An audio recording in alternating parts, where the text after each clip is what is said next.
ନିଶିକାନ୍ତ ଦୁବେ ମଧ୍ୟ ସେ ଜଣେ ଅଭିଜ୍ଞ ପାର୍ଲାମେଣ୍ଟାରିଆନ୍। ସେ ବିଜୁ ବାବୁକୁ ମଧ୍ୟ ଆମେ ଶ୍ରଦ୍ଧା କରୁଛୁ, ସମ୍ମାନ କରୁଛୁ ଏବଂ ଗର୍ବ ବି କରୁଛୁ। ସେଭଳି ବିଜୁ ବାବୁ ଗୋଟିଏ ପୁତ୍ର ଜନ୍ମ ହୋଇଥିଲେ ଯିଏକି ସିଏ ଥିଲେ ଅଜାତ ଶତ୍ରୁ।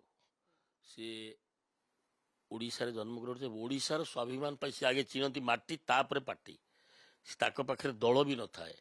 ବିଜୁ ବାବୁ ଗୋଟିଏ ହେଉଛି ଇଏ ମାନେ ଏମିତିଆ ମାଟି କଣ୍ଢେଇ ଯେଉଁଟାକି ସେ ମାଟି କଣ୍ଢେଇରେ ମଧ୍ୟ ବି ତାର କେତେବେଳେ ସେ ଇଏ ହୁଏନି, ହଲଚଲ ହୁଏନି। ବିଜୁ ବାବୁ ପାଇଁ ଆମେ ଗର୍ବ କରୁ। ବିଜୁ ବାବୁଙ୍କର ଦାନ ବହୁତ। ଆଉ ଯଦି ସେ ନିଶିକାନ୍ତ ଦୁବେ ଧରନ୍ତୁ କ'ଣ ସିଏ ଇଏ ଟିକେ କଣ୍ଟ୍ରୋଭର୍ସି ଷ୍ଟେଟମେଣ୍ଟ ଦେଉଛି, ତ ଇଏ କହୁଛି ମୁଁ କହିନି, ଏମାନେ କହୁଛନ୍ତି ବିଜେଡ଼ି ବାଲା ସେ କହିଛନ୍ତି। କ୍ଷମାଟା ସବୁଠାରୁ ହେଉଛି ଗୋଟେ ବଡ଼ ମାନେ ଅସ୍ତ୍ର, ବଡ଼ ଦଣ୍ଡ। କ୍ଷମା ଭଗବାନ ଶ୍ରୀକୃଷ୍ଣ କହିଛନ୍ତି ଯେ ଯେତେ ହଜାର ପାପ କରି ଥରେ କ୍ଷମା ମାଗିଦେଲେ, ନିଜକୁ ନରିମି ଗଲେ ସବୁଥର ସେଟା ମାଫ ହେଇଯାଏ। କିନ୍ତୁ ସିଏ ଆଜି ମୁଁ ଶୁଣିବାକୁ ପାଇଲି ଅଧଘଣ୍ଟା ଆଗରୁ ସେ କ୍ଷମା ମାଗିଛନ୍ତି। ଛାଡ଼ି ଆଉ ତା ଭିତରେ ତର୍ଜମା କରିବା ଉଚିତ ନୁହେଁ। ସେ ବିଷୟରେ ମଧ୍ୟ ଆଦୌ ଆଲୋଚନା କରିବା ବି ଉଚିତ ନୁହଁ। କାରଣ ସେ କ'ଣ କହିଦେଇଥିଲେ ତାପରେ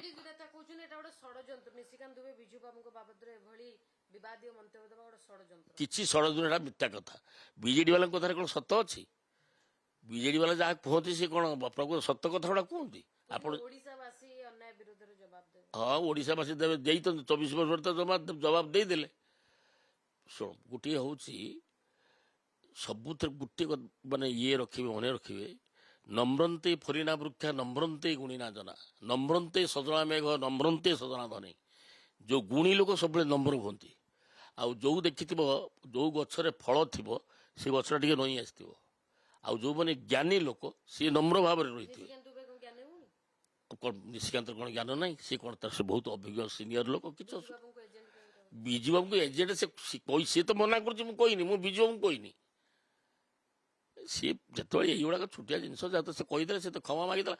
ହଜାରେ କହିଥିଲେ ବି ସେ ଯଦି କ୍ଷମା ମାଗି ସାରିଲାଣି ମୋ ମତରେ ତାକୁ ଆଉ ଆଲୋଚନା ସମାଲୋଚନା ବା ତାକୁ ହାଇଲାଇଟ୍ କରିବା ବା ଟିଭି ମାଧ୍ୟମରେ ଚର୍ଚ୍ଚିତ ଚେହେରା ସଜେଇବା ଏଟା ଠିକ୍ ହେବନି। କ'ଣ ମୁଖ୍ୟମନ୍ତ୍ରୀ କାହିଁକି କହିବେ? ମୁଖ୍ୟମନ୍ତ୍ରୀ କ'ଣ ଆବଶ୍ୟକ? ମୁଖ୍ୟମନ୍ତ୍ରୀ କହିଥିଲେ କି? ମୁଖ୍ୟମନ୍ତ୍ରୀ ଓଡ଼ିଶାରେ ସେ ରହିଛି ମୁଖ୍ୟମନ୍ତ୍ରୀ। ସିଏ ଦିଲ୍ଲୀରେ କହିଲେ ତାଙ୍କର ପାର୍ଲାମେଣ୍ଟରେ। ଏଠି କ'ଣ ହାତରୁ what is the relation with the chief minister? ଓଡ଼ିଶାର ସ୍ୱାଭିମାନ may be we are proud of Biju Babu, but it is no relation with the chief minister. Honourable chief minister ସେ ଚିଫ୍ ମିନିଷ୍ଟର ଗୋଟେ ଧରିବା କଥା ନୁହଁ। ଆଉ ଜଣେ କ୍ଷମା ହଁ ଧରି ନିଅନ୍ତୁ, ସେ କହିଦେଇଛି, ପୁଣି ତାପରେ ତ ସେ କ୍ଷମା ମାଗିଲା। ଆଉ ତା ଦେହରେ ରହିଲା କ'ଣ? ଆଉ ଇଏ ରହିଲା କ'ଣ? ଆଉ ଗୋଟେ ଯଦି କ୍ଷମା ମାଗି, କ୍ଷମାଠୁ ବଡ଼ ଦଣ୍ଡ ଆଉ ନାହିଁ। କ୍ଷମାଟା ଭଗବାନ ଶ୍ରୀକୃଷ୍ଣ କହିଛନ୍ତି କ୍ଷମା ହେଉଛି ସବୁଠାରୁ ବଡ଼ ଦଣ୍ଡ। ଅଯଥାରେ ପ୍ରସଙ୍ଗ ଭିଡ଼ୁଛି। ମାସେ କାଳ ସେ ଚଲେଇ ଦେଇନାହାନ୍ତି ବିଧାନସଭା। 9 କୋଟି ଟଙ୍କା ବର୍ତ୍ତମାନ ଓଡ଼ିଶା ସରକାର ରାଜସ୍ୱ ଗରିବ ଲୋକଙ୍କର ଟିକସରେ ବର୍ତ୍ତମାନ ପାଣିରେ ପଡ଼ିଗଲା। ସିଏ ବନ୍ଦ କରୁଛନ୍ତି, କ'ଣ ସରକାର ବନ୍ଦ କରିଛି ନା? ଆଜି ମାସେ ହେଲା କିଏ ଆଜ୍ଞା ବିଧାନସଭା ବନ୍ଦ କରିଥିଲା? ଆମେ ବନ୍ଦ କରିଥିଲୁ। ସବୁଦିନ ହୋଲା କରିକି ସମୟ ନଷ୍ଟ ଅପଚୟ କରୁଛନ୍ତି। ଡେଲି କୋଟିଏ ଟଙ୍କା ଖର୍ଚ୍ଚ ହେଉଛି ବିଧାନସଭାରେ। ସବୁ ପୋଲିସ ପ୍ରଶାସନକୁ ଆରମ୍ଭ କରି ଯାହା ଓଡ଼ିଶା ରାଜକୋଷରୁ ସେ ହେଉଛି ଗୋଟେ ଗରିବ ଲୋକଙ୍କର ଟିକସ ପଇସାରେ ବିଧାନସଭା ଚାଲିଛି।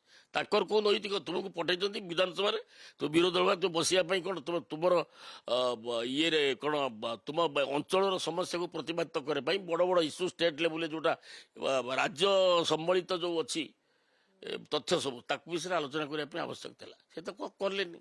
ଆସିବେ ସକାଳୁ ଘଣ୍ଟ ବଜାଇବେ, କୁଟା ଇଏ ଆଣିକି ଅରୁଣ ସାହୁ ଆଣିକି ସକା ନାଇକି ଗୋଟେ ମହିଳା ଯେମିତି କାନ୍ଦେ ସେଇଠି ବସି କାନ୍ଦୁଥିବ ସେ କୁଟା ବିଡ଼ା ସବୁକୁ ଧରିକି। ତାଙ୍କର ତ କାମ ହେଲା ଏଇଆ, ସେ ସବୁ କରୁଛନ୍ତି।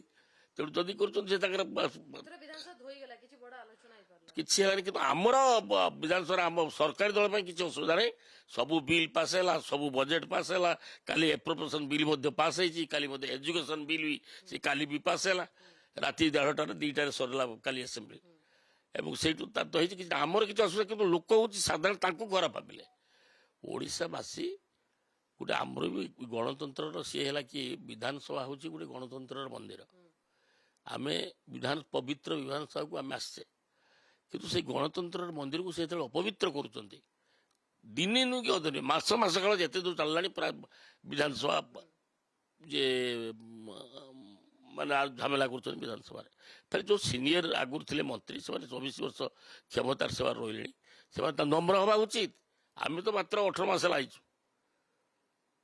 सी 24 वर्ष भारत आम 24 मास हो लोक मैंने परीक्षा कर कौन लोक मैंने भी जहाँ चाहते लोक जोड़ा निर्वाचन समय जो प्रतिश्रुति दिखाई गोटी गोटी करके पूरण कर बर्तमान 75% आम पूरण कर सारूँ जहाँ जहाँ निर्वाचन में प्रतिश्रुति देती आपंकर सुभद्रा योजना कहतु धान कटिन चटिन 800 टका कहतु कंट्राक्ट चलने से मैंने पाते 30,000 टका एथर 90,000 टका कर दिखाई आमर मुख्यमंत्री और स्वास्थ्य मंत्री धन्यवाद देवा कथा एवं स्वास्थ्य मंत्री बसमूलिया जाइलु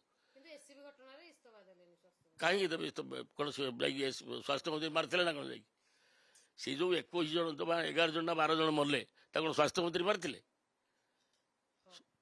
बुझे सी हेले तो मुझे धन्यवाद देवी आम थी विधानसभा भी कही आप शुणी आम पारादीप थी पारादीप राति आम शुईचु आम जानू जे एससीबी एरकम 11 जन डेथ हो गला सी सीएम जानी से राति 3टार से उठिले सागर स्वास्थ्य मंत्री भी आइले आसिक संगे संगे देखिले देखला पर देखी सब ये करी घोषणा करके आइले जे जनका 25 लाख करके दिज्व एवं जोड़ा इंजोर्ड पर्सन 50,000 कर दिज्व एवं जिते इंजोर्ड पर्सन जो भल हाँपाई कौन पूरा क्योर हाँपाई जहाँ टका लगे राज्य सरकार खर्च करेंगे तुरंत तदंत भी करने बसई जुडिशियरी इनक्वारी करने अर्डर देते आउ से मुख्यमंत्री कौन करता पुणी से उठे कि कहले ये कहीं केन्द्र कहीं आइले गोटे कौन सी आउ पारे नवीन पट्टनायक जाइए आप निजे कहतु नवीन पट्टनायक जो मुख्यमंत्री सम हस्पिटाल 22 जन मले दिने जाइए देखा